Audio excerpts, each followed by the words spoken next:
couple of countries, have a couple of beers, and discuss a stadium or sporting venue somewhere in the world and their experiences there. I'm Paul. And I'm Dave. And we are excited to be here with you tonight.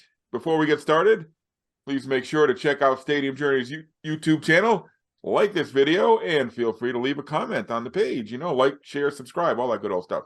Check out stadiumjourney.com for all of our fantastic comment. So let's get rolling. Dave, what are you drinking today? So I got a nice Paul Baker lager, local from local-ish, not Kitchener-Waterloo, but our arch rivals up the 401 to the west from London, Ontario, from the Beer Lab. Now, maybe this makes sense to you, but this makes no sense to me because my beer is called Waves of Stillness. How exactly can you have waves of stillness? How can waves be still? Aren't they like contra? Isn't that like an oxymoron?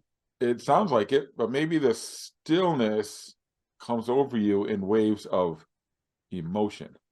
That's deep. I don't think that's it, but that's deep. It's a different level than the physical being. I don't know. That's Anyway, my guess. It's a nice clean lager. Good so far. It would be right in your wheelhouse. What do you got? All right. So we're up in the great state of Maine a couple weeks ago, and part of every stadium journey now is checking out a local brew pub. We were in Lewiston, Maine, the second largest city in the state of Maine, and we found an old mill building that is now the Baxter Brewing Company. And when you're in Maine in the springtime, what kind of beer you got to have? You got to have a blueberry ale. So that's what I have today, a Baxter Blueberry Ale from Baxter Brewing in the great city of Lewiston, Maine. If we were visiting today's destination, we might be drinking Idle Days Pilsner from Brewery Omegang in Cooperstown, New York, because today we're talking about the National Baseball Hall of Fame and Museum. Before we dive in, let's take a look at the museum vitals.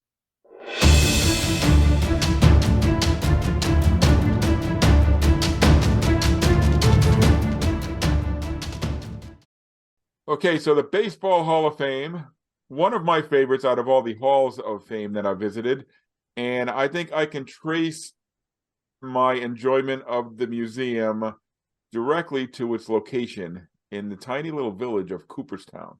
So tell me, Dave, I think you have the same kind of feelings that I do. Why does the location in a little tiny village of, I don't know how many people live there, probably 20,000, maybe, not even. But why does that add to the overall aura of the whole place? Well, I think you're right. I think that the Baseball Hall of Fame is the best. And simply put, when we refer to the Baseball Hall of Fame, 9 times out of 10, we don't call it the Baseball Hall of Fame. We don't call it the National Baseball Hall of Fame and Museum. We call it Cooperstown. And what makes Cooperstown like a step above all of the other ones is that the town eats, sleeps, lives, dies, breathes baseball. In my last trip, I think I texted you and I said, This is a dangerous town for you, Paul, because it is a collector's dream or nightmare. Take your pick. Yeah, Main Street, yes. Yeah, down that Main Street in Cooperstown, there is just one little souvenir shop after another. Bookstores, of course, baseball being just so closely linked to baseball cards. You got all these card shops, and for a collector, I mean, I'm a collector myself, but not nearly to the level that you are. Like, that is just got to put it right over the top. Well, luckily for me, I think I've been to Cooperstown 4 times, and I've pretty much shopped out Main Street there. So it's not as bad as you would think. And yeah, my collection, especially when it comes to baseball, is kind of specialized. So they don't have. I mean, if I was to chase down autographed baseballs, oh yeah, thousands. You're talking thousands and thousands of dollars because you got the best players there every year, signing the best autographs, and it was just, oh my God. I can only imagine what that little street must be like on induction weekend. Yeah, I would assume it's just crazy because having gone in the summer, it's pretty busy. I've gone, I think, 3 times now, and twice was in the summer. I think that the once was kind of late summer, like almost September, but still pretty busy. The last time I went was in the off season, quote unquote. So it was in April, and it was really a perfect time, actually. Or was it March? I think it was March, actually.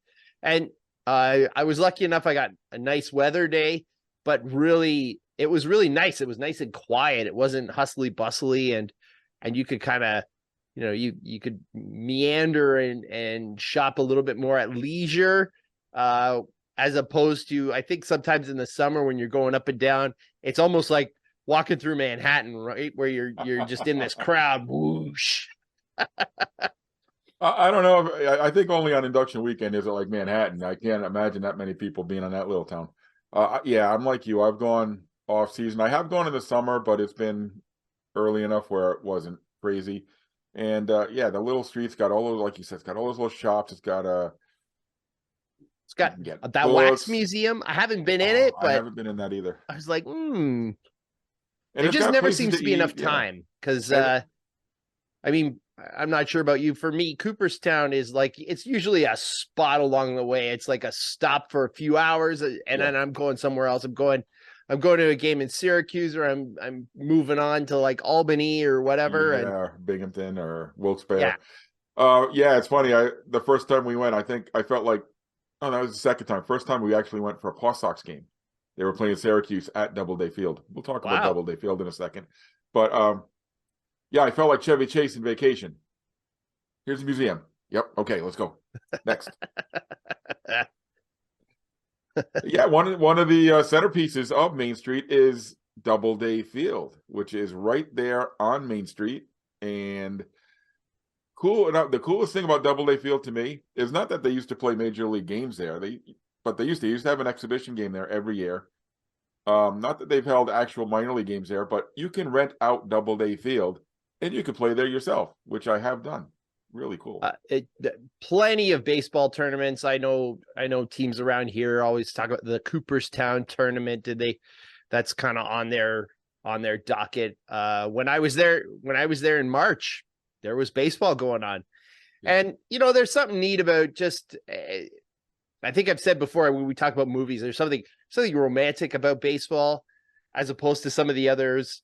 And that just walking in and hearing the sounds of the game and just watching people play almost for the fun of it, maybe a little bit more competitive than whatnot, but depending on how old the kids are that are playing, yeah, it just has this different sort of vibe, and you just get sucked in right away. That and it doesn't matter what level of baseball, and it doesn't matter where you get your natural vibes. If you're into like a league of their own or like the women's game, there's tons of little spots and stuff in the souvenir shops and whatnot that I know a friend of mine bought like a Rockford Peaches uniform in One Cooperstown, of the one of those. pictures in my collection is a picture of a little child-sized Rockford Peaches uniform. Yes, which I have to get for my granddaughter. But yeah, you're absolutely right. When I was playing softball on the field, all I was picturing was that scene at the end of League of Their Own when all the old players are together and playing, and that was the visual running through my mind. It does flash you back. And Cooperstown now, it's not just Doubleday Field; they've got a huge youth baseball complex just outside of town. Okay. So, like you said, they capitalize on their fame in millions of different ways. One of the big differences off season versus on season, if you're there off season, you can pretty much park for free on the road or at Doubleday Field. There's a little bit of there's a bit of parking there. If you're there on season, you better plan and you better park out and catch the trolley in. I've never taken the trolley, so I don't Yeah, know. we've taken the trolley like the other couple times. This time being off season, I was like, I'm just gonna go right in and see what happens. But yeah, the trolley. There's a big parking. You just make sure you get on the right one, because if you get on the wrong one, you're going to the hospital. Um, you either go to the hospital or the Hall of Fame, one of the two, I guess. I don't know. And maybe if you're cheering for the wrong team, then you just If you're a big enough baseball fan, the museum may give you a heart attack. Because the museum, if you're a baseball fan, you're going to find lots of stuff there that is going to interest you.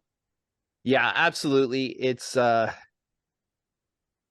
of those places where I can't give you a good recommendation as to where to start, because knowing that we all have like a certain attention span,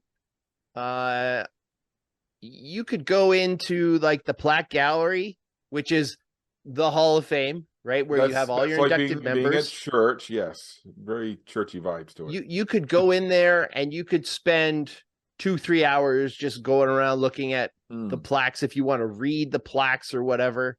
One thing I would say that I absolutely love about this room, you're right, it does have kind of a church vibe to it. The lighting in there is spectacular, and it's very classy. Lots of hardwood on the walls and whatnot. One of the things I love that they do is they have a special spot for the original five. Yes. And that's front and center. Yep. Everything sort of surrounds that area. The original five are the original five players who were inducted into the Hall of Fame when it opened. So that's Ty Cobb, Babe 30. Ruth, Honus Wagner, Christy Mathewson, Walter Johnson. I don't think I could have named them. You would have got at least 2 or 3. I would have got 3, maybe 4. Yeah. That's what. And they put the new inductees kind of right next to this, because that's the center focus of the room. They put the newer inductees there, and then right down all the walls, they've got them by year. Yeah. And there's room. They could probably keep that room going for another 100 years. There's enough room. And if you're there, yeah, it's not empty. If you're there, like when I was, which is after the announcement as to who's going in, but before induction weekend, they have a little spot where that player or that person's plaque is going to go, and they've autographed that spot. So when I was there, I didn't know that. There was a little spot, a little like a canvas almost, about the size of what the plaque would look like, and it was autographed by Fred McGriff, because Fred McGriff is going to be the guy this year. So if you took off, say, Fred McGriff's plaque from its spot, there's his autograph? I don't know if that's the way it is. If if you went and found David Ortiz and pulled a plaque off the wall, if there's an autograph behind it, it could very well be. But I thought that was a little bit of a cool nod, right? Because that is, as a museum, as a tourist attraction, you don't want to give people a reason not to go. Because if I'm looking at March and I'm like, I like Fred McGriff or whatever, you don't want to give me a reason not to go. Fred McGriff is not really there yet, so I'll just come back, in August or whatever, and then August gets crazy, and then you never go or whatever. So, but yeah, the plaque gallery itself is just, and I would say, if it's not the best sort of Hall of Fame area out of the 4, it's right up there. Like I said, I love the lighting. I love just how classy it looks. It's bright, it's vibrant. Compared to like the football one, which is very dark and very stark and almost ominous. And all these severed heads. Maybe it needs to be dark with all the severed heads in there. But like if you think about it, in baseball, it's a big deal as to what cap the guy's wearing. Mm-hmm. Right? No other sport is like that. Right. I would also say it means more to be in the Baseball Hall of Fame than the other ones. Like up here, we would say that it's easy to get into the Hockey Hall of Fame.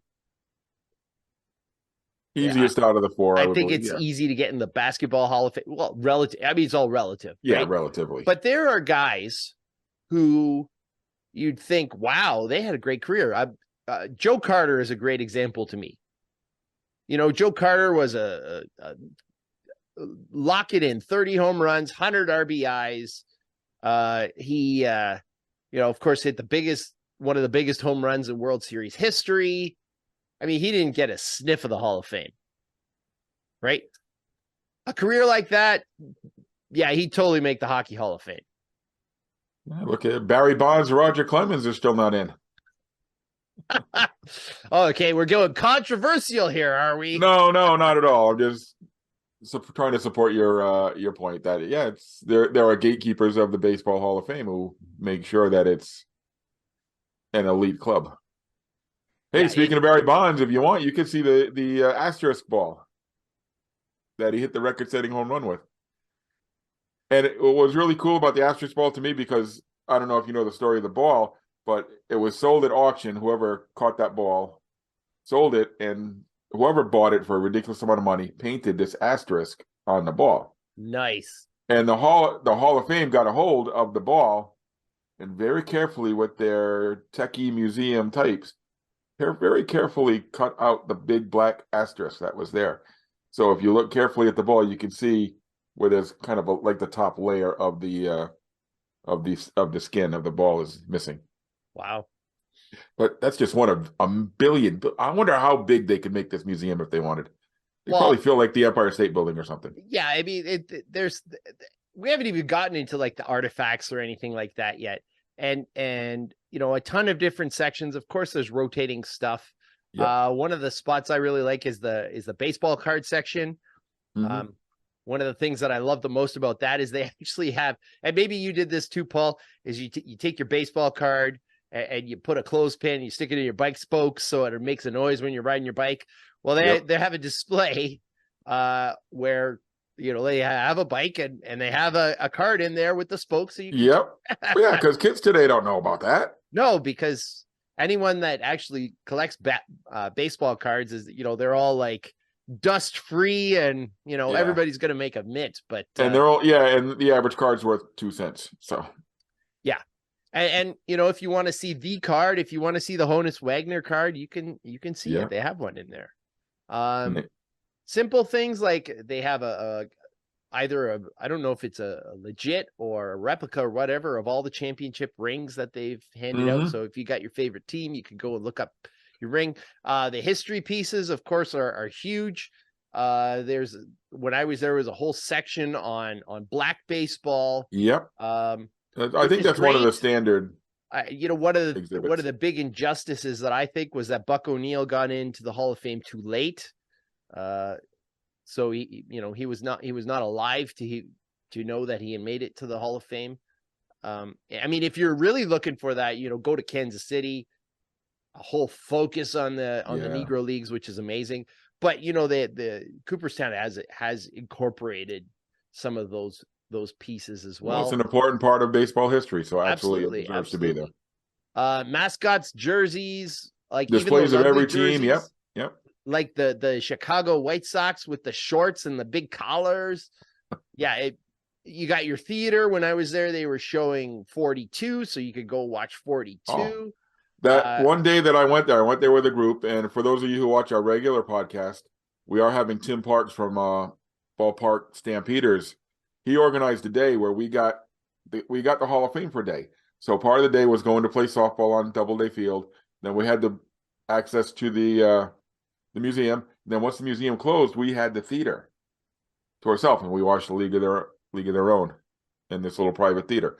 And yes, it was so cool to watch a movie there.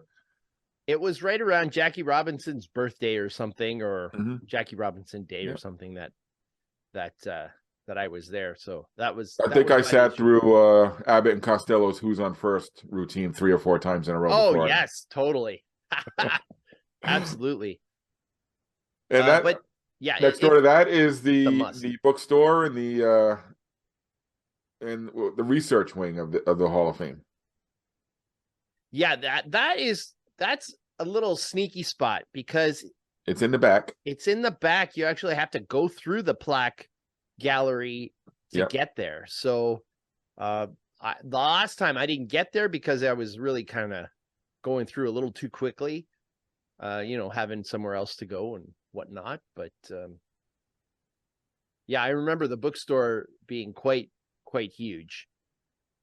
Indeed, it was. Yeah, and if you're a lover of sports books, baseball books, I am sure you can find pretty much anything you want there.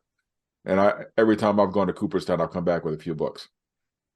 We're not even Yeah. talking about the gift shop. Holy cow! If you're a collector of memorabilia, the Hall of Fame gift shop is amazing. Yep. And cool as a Blue Jays fan, and they know their audience, right? So as a Blue Jays fan, it was really neat to walk in and see there's a number 19 Toronto Blue Jays Fred McGriff jersey, because this is his year. Of course they had Atlanta jerseys for him as well, and maybe a Padres one, I'm not sure. But yeah, Stratomatic, I bought my son's Stratomatic game in there. I miss Stratomatic. I really do. Funny enough, you mentioned Who's on First. I got a really awesome Who's on First bobblehead with Abbott and Costello, and you press a little button, it goes through the routine for you. So oh, sweet. Yeah, pretty awesome stuff. Dangerous. Yeah, you can blow your budget in Cooperstown in a hurry. So do you have a favorite Hall of Famer? A favorite Hall of Famer? See, I was going to ask you kind of the same thing. I was going to ask you what your favorite exhibit was there in the hall. My favorite Hall of Famer. I don't know. It's funny. If you ask me my favorite hockey player, my favorite basketball player, my favorite football player, I could tell you in a heartbeat. Baseball, I never had a favorite guy. So I don't know if I've got a home run Baker would be my favorite, I guess. Okay. Yeah, if I'm picking, actually, this is funny, and maybe about my my sort of view as a team organization kind of perspective. My favorite Hall of Famer is Pat Gillick, architect of the Blue Jays, right up to through 93. Of course, then went on to have a good run in Seattle and in Baltimore and in Philadelphia. Yeah, that would be mine.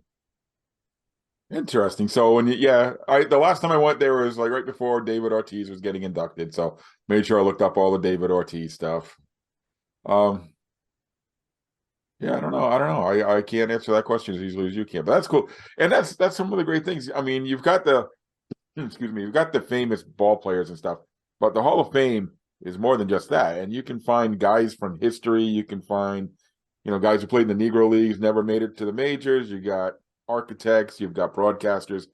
There's specialties. You could find so much of everything. Favorite display in the museum, or most random thing. How about that cow when you first walk in? The Yankee cow. The Yankee cow. Yeah, I don't even remember what the point was.